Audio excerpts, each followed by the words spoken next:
मागील अनेक निवडणुकीमध्ये परभणी लोकसभा मतदारसंघात प्रचारादरम्यान केवळ जात आणि धर्म या भावनिक मुद्द्यावरच प्रचार करून लोकसभा निवडणुका लढवल्या गेल्या.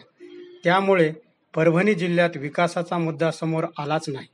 किंबहुना हा विषय विजयी उमेदवारानेही कधी विचारात घेतला नाही. त्यामुळे परभणी जिल्ह्याचा विकास खुंटला असे म्हणण्याऐवजी विकासच झाला नाही असे म्हणता येईल. या जिल्ह्यातील विकासाचे प्रश्न कायमस्वरूपी जशास तसे राहिले आहेत. यावर परभणी लोकसभेतील मतदारांच्या भावी खासदाराकडून काय अपेक्षा आहेत ते महाराष्ट्र विश्व न्यूजच्या माध्यमातून खासदार कसा असावा या कार्यक्रमाद्वारे भावी खासदारापर्यंत पोहोचविण्याचा प्रयत्न करीत आहोत. नमस्कार, मी संकेत कल्याणकर. मी परभणीचा नागरिक आणि एक तरुण या नात्याने या गोष्टी सांगतो. आता जसं तुम्ही प्रश्न विचारला खासदार कसा असावा, त्या गोष्टीचा विचार केला तर आज तरुण मुलगा म्हणून मी 10वीला घर सोडलेलं आणि माझ्यासारखे असे असंख्य. याचं कारण मला असं वाटतं कुठंतरी आमदार खासदार किंवा राजकीय नेते कमी पडले शिक्षण व्यवस्था. आज जर पाहायला गेलं तर आपला 70% युथ पुणे नाही तर मुंबईकडे वळतोय नोकरीसाठी किंवा कुठल्या व्यवसायासाठी. त्यांना घर सोडावं लागतं. या गोष्टीचं उत्तर खासदारांनी द्यावं. का डेव्हलपमेंट नाही? इथून 200 किलोमीटर औरंगाबाद पाहायला गेलं तर जालना आहे. तिथल्या लोकांना तिथं राहतात, त्यांच्या घरासमोर राहतात, त्यांना परवडतं त्या गोष्टी, पण आपल्याला नाही. कुठल्या क्षेत्रात नाही. शैक्षणिक क्षेत्र म्हणा, आज रस्त्याची व्यवस्था पहा. आज जवळपास रस्ते आहेत, पण परभणी शहरात पाहायला गेलो बाजूला हिंगोली आहे, त्याच्या बाजूला विदर्भ आहे, सगळीकडे व्यवस्था आहेत रस्त्याच्या, पण आपल्या इथं नाही. आपल्या इथं बायपास नाहीये. शहरामधून जावं लागतं प्रत्येक व्यक्तीला. आणि त्या शहराचा जर असा ठसा उमटत असेल की मेन शहराच्या वसमत रोडला सुद्धा इतके गचके आहेत, इतके रोड खराब आहेत, याला जिम्मेदार कोण? बरं ठीक आहे, आपण सध्या लोकसभेबद्दल खासदाराबद्दल खासदारांची कामं काय असतात केंद्रातली. बरं, केंद्रातली अशी कोणती कामं केली? कुठल्याच व्यक्तीवर टीका नाही किंवा काहीच नाही, पण एकंदरीत परभणीचा विकास पाहायला गेलं तर 20 वर्षात मला फक्त रस्तेच बदललेले दिसले. दर वर्षाला फक्त रस्त्याचं डांबरीकरण होत चाललेलं आहे. ना एक शॉपिंग मॉल आहे, रोजगाराची कुठलीच संधी नाही. MIDC एवढी जागा तर कुठंच नसेल आपल्या पूर्ण परभणीमध्ये, तरी पण तिथं एकही कंपनी उभारत नाही. दुष्काळाच्या नावानं नुसता ऑर्डर चालू आहे, पाणी नाहीये. पण कुठल्या प्रकारचा सपोर्ट आहे किंवा कुठल्याही प्रकारचा आपल्या खासदाराचं किंवा आपल्या कुठल्याही राजकीय नेत्याचं असं एक स्टेटमेंट दाखवा ज्यांनी विकासाच्या मुद्द्यावर बोलून दाखवलं. धार्मिक राजकारण होत आहे, करावं नाही करावं तो त्यांचा प्रश्न आहे.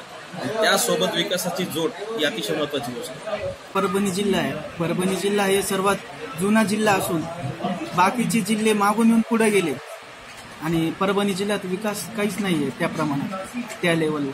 परभणी जिल्ह्यात आता शैक्षणिक दृष्ट्या बघितलं तर कृषी विद्यापीठ सोडलं तर बाकी असे गव्हर्नमेंटचे कॉलेज नाहीत.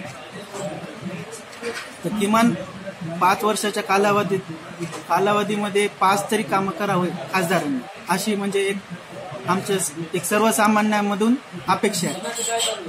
आता 5 कामं किमान म्हणजे जिल्ह्याचे म्हणलं तर एक शैक्षणिक दृष्ट्या MBBS कॉलेज येणार होतं, त्याला गती नाही भेटली. दुसरं काम जे आहे ते पाण्याचा प्रश्न सर्वात मेन आहे. पाण्याचा प्रश्न हे पूर्ण महाराष्ट्रात परभणी जिल्ह्यात 13 दिवसानं पाणी येते. बाकी जिल्ह्यात 2 दिवस 3 दिवस येते. पुण्यामध्ये ते 1 दिवस आलं तर ते लोक ओरडायला लागायला आणि पुढं चालून तर 15 दिवसानं पाणी येणार आहे. आता जसं ते एल्डर येऊन पाणी येणार आहे त्याला पण गती नाही भेटली. पाईप येऊन थांबले पण गती नाही आहे त्याला पण कामाला. ते एक कामाला गती भेटली पाहिजे. तिसरा मुद्दा असा आहे की जे रिंग रोड जाणार आहे बायपास त्याला नाही, ते आणखीन तसंच आहे, ठप्प आहे. आणि रस्त्याचे जे कामं चालू आहेत मानवतपर्यंत आलेले तर ते पण एकदम धीम्या गतीने चालू आहेत कामं. तर अशा प्रकारे सर्व बाबतीत जर किमान समजा खासदाराने जर 5 वर्षामध्ये जर एका वर्षात एक काम केलं तरी पण एक समाधानकारक आहे. नमस्कार, माझं नाव गोविंद झाडे, राहणार मुरुंबा तालुका जिल्हा परभणी.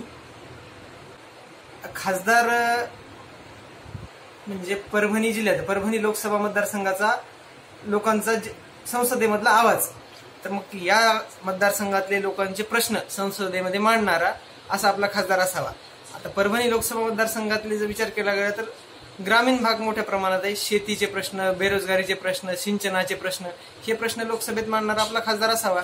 मी प्रकाश किशनराव शिंदे, राहणार बलसा येथील रहिवासी असून माझ्या मते खासदार हा जनतेचे प्रश्न रेटून परभणी जिल्ह्याला जास्तीत जास्त विकास निधी खेचून आणून आणि परभणी जिल्ह्यातले जे बेरोजगारचे प्रश्न आहेत आज परभणी जिल्ह्यात बेरोजगार प्रश्न पाहिला तितका भयानक प्रश्न आहे की जे आपण विचारही करू शकत नाहीत. आज परभणी जिल्ह्यातून प्रत्येक खेड्यातले कमीत कमी दहा कुटुंब आज औरंगाबाद, नाशिक, पुणे, मुंबई इथे रोजगारच्या शोधात आहेत. निवळ भाकरीचा प्रश्न मिटण्यासाठी हे लोक परभणी सोडून जात आहेत. मग आपला खासदार करतोय काय असं म्हणण्याची वेळ आलेली आहे आता सध्या. पण आपल्याला खासदार असा पाहिजे की परभणी जिल्ह्यातल्या आज औरंगाबाद, पुणे, नाशिक पाहिलं सर्व कंपन्या तिकडे जातात. एखादी सुद्धा कंपनी परभणी जिल्ह्यात का नाही याचा प्रश्न याचा जाब विचारला पाहिजे आपण या खासदाराला. या कार्यक्रमात ज्या मतदारांना खासदार कसा असावा किंवा भावी खासदाराकडून काय अपेक्षा आहेत याबाबत काही विचार व्यक्त करायचे असतील तर ते आम्हाला आपण स्वतः व्हिडिओ चित्रीकरण करून महाराष्ट्र विश्वन्यूजच्या 9763822204 किंवा 9145678911 या व्हॉट्सॲप नंबरवर पाठवावेत. यामध्ये कुठल्याही राजकीय पक्षाचा, उमेदवाराच्या नावाचा, जाती धर्माचा उल्लेख टाळावा. आम्ही आपल्या भावना निश्चितच भावी खासदारापर्यंत पोहोचविण्याचा प्रयत्न करू. एकनाथ गोदम, महाराष्ट्र विश्वन्यूज, परभणी.